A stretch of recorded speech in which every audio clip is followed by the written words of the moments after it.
Hey guys, it's Micah, and for Chapter 2's 1-year anniversary, I'm going to reveal to you 10 lost secrets from Poppyplaytime Chapter 2. We'll be discovering everything from deleted scenes, lost locations, to over a dozen unused characters. Keep in mind this list does contain major spoilers for Chapter 2, so if you haven't played it yet, go play it, and then come back. You have been warned. Before we start, I want to let you know we're doing a giveaway for 10 copies of Chapter 2. More information on how to win your free copy later in the video. Now without further ado, let's get into it.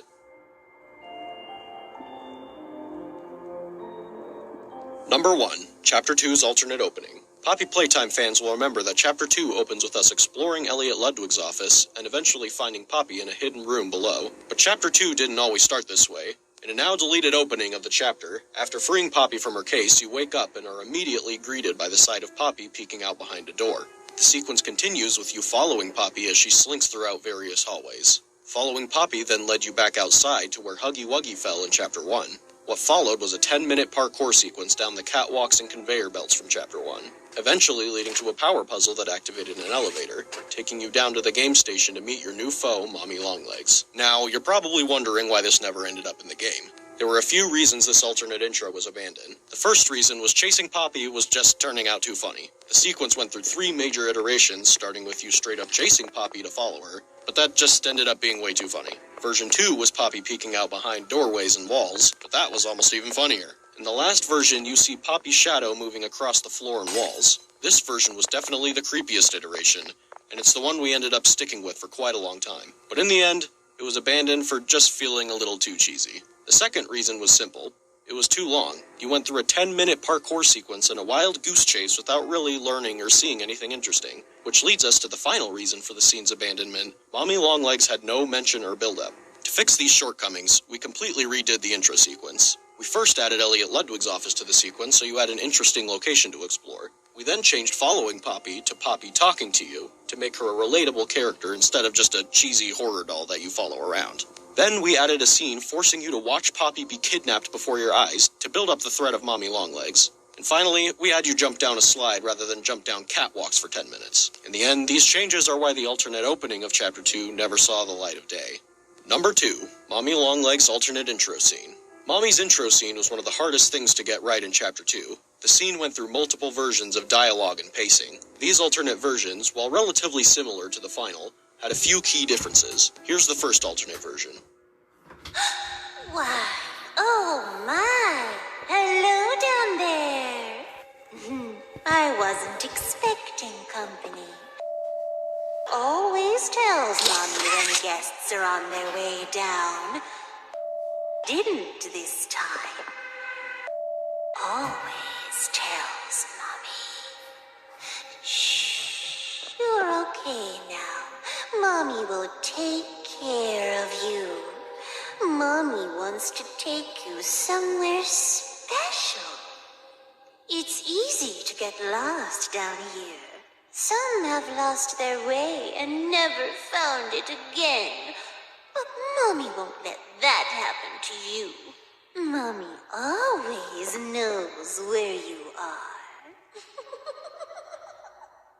So yeah, in this version of the scene, there were a few key elements missing from a storytelling standpoint. 1. Mommy's introduction to the story didn't influence anything about your current objective. 2. The player had no reason to feel threatened by Mommy Longlegs because she had no prior build-up at the time. So we addressed some of these issues in version 2.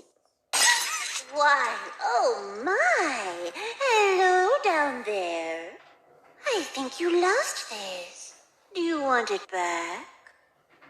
No, of course not. Though Mommy assumes this is something you want back. Finding you two down here was surprising. Always tells Mommy when guests are on their way down. Didn't this time. Always tells Mommy. Mommy loves to play games. Do you like to play games? How about you play some games with Mommy? Oh, you don't have to. Mommy can just keep little Miss Poppy if you don't want her. But Mommy already knows you love to play. Some have lost their way and never found it again. But Mommy won't let that happen to you. Mommy always knows where you are. So this version addressed one of the big issues. Mommy now kidnaps Poppy to give the player a motive to play Mommy's games. But then we realized something. The player doesn't even need Poppy. Who cares if she's kidnapped? So Mommy showing up still didn't affect your current objective. So here's what we did to solve it. We had Poppy be the only one who knows the train code, so now you need her to escape. We also added that scene where Mommy comes out of nowhere and pulls Poppy down into the abyss. Problem solved. Now, Mommy steals your only way of escape, and watching Mommy kidnap Poppy makes her introduction all the more threatening. Number 3. The game station's lost designs. Fans will remember that the game station features a giant mural of Mommy Longlegs, a playground for the kids, and entrances to the station's 3 main games. But it didn't used to be this way. The original design of the game station was absolutely massive, and featured a mural on the roof with a giant sun and moon illuminating the station. Although it looked jaw-dropping, there were 2 major issues. It was unrealistically big and was completely empty. It didn't seem like it could have been a real functioning location for kids. The second version featured a new design for the sun and moon, and a lot more color in the room to make it more inviting for the kids who'd visit. However, it was still completely empty. So we went back to the drawing board, keeping in mind what a place like the game station would need to be a fully functional and realistic location. In the end, we shrunk the room, added a big playground for the kids to play in while they waited for their turn in the games, added structural supports for realism, catwalks for Playtime Co. employees to observe the things going on, and of course, added some classic Playtime Co. style branding. Number 4. Musical Memories lost design. Musical Memory used to have a much different aesthetic than it currently does. In the original version, the walls were completely covered in TV screens of various sizes that would display the name of the button that you're supposed to press, and the buttons you pressed during the game used to be suspended by big mechanical arms. The reason this design was abandoned was fairly straightforward. The aesthetic was too high-tech looking for Playtime Co. The array of TVs and mechanical arms made the room feel closer to a spaceship than a toy factory. On top of that, we also decided that we wanted to include an area where Mommy Longlegs could watch you play, and that just wasn't going to work in a curved room with a bunch of TVs. Number 5. Cassie Cutie Pillar. Some of you may actually be aware of this one. Cassie Cutie Pillar was the original character that was going to be chasing you throughout the Statues game. She was a giant caterpillar with a pink snout, beady eyes, and 2 antennae. Cassie actually appeared in the official Chapter 2 trailer before she was scrapped. Though Cassie was cute, we felt we had the opportunity to make the character more unique by creating an unholy combination of 2 different animals. So we went back to the drawing board. We spent a long time picking the right face for this new character, something that didn't feel too goofy for the statues section of the game. Eventually, we settled on the design that would become PJ Pugapillar. This was one of the later changes we made to Chapter 2, as we had already made a completely finished model of Cassie, complete with fur simulation and realistic eyeballs, as well as various art of Cassie throughout the game having to be swapped with the new PJ art. Number 6. Daisy the Flower and 7 other characters. This is probably the most well-known one on the list. Very similar to Cassie Cutie Pillar, Daisy was the original character that was going to be lowering towards you during the musical memory game. She was a flower marionette suspended on strings with a very unsettling face. Like Cassie, Daisy also appeared briefly in the trailer for Chapter 2. Daisy was abandoned because we wanted a character with more theming, and a way to alert the player that death was getting closer and closer. And this is where things got difficult. We went through 7 completely different character concepts for the musical memory toy. A monkey, a clown, a fox, a princess, a bluebird, another bird, a ballerina bird, and finally, a bunny.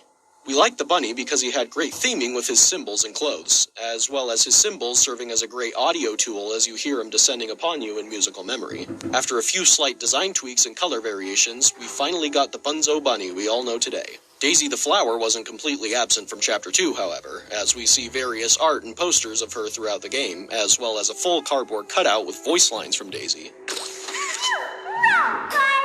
Number 7. Mommy Longlegs alternate designs. Mommy Longlegs went through dozens of designs before she became the noodly pink maniac we all know today.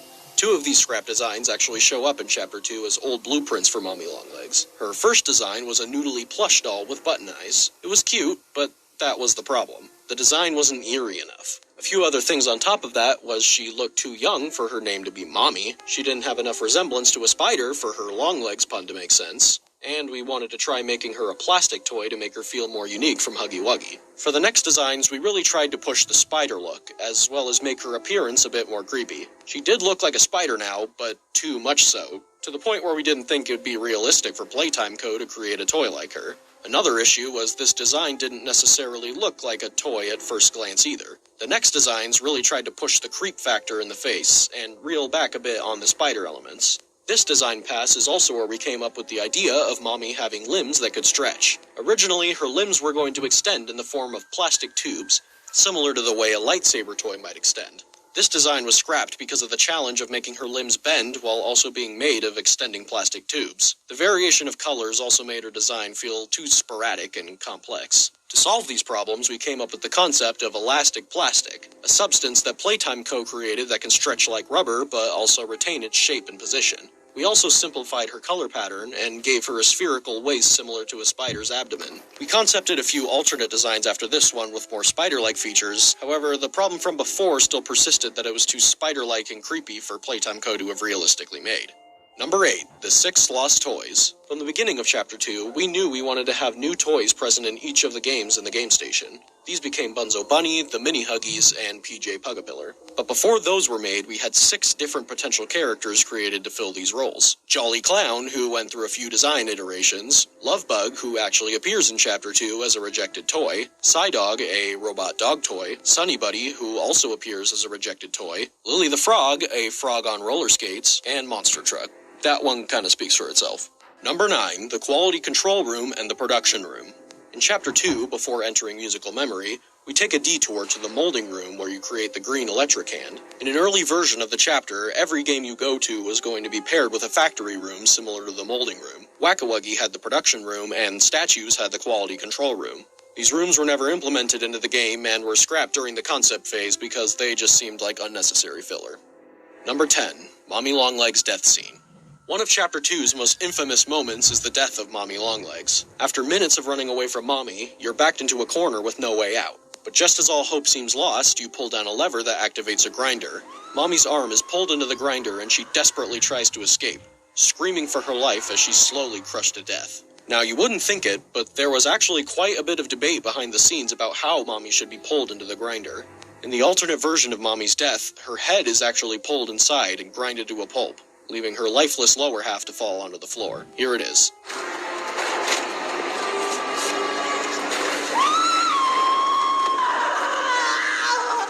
What have you done? You make me part of you! You can't do this to me!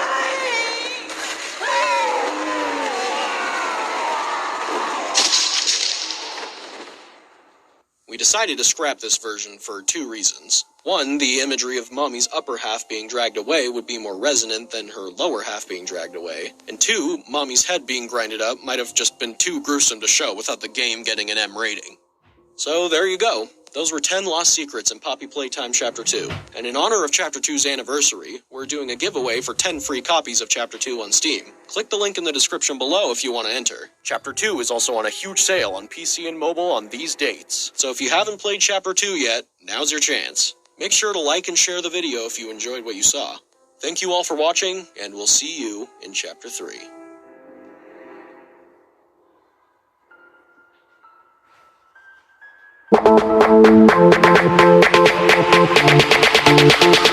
Cool down.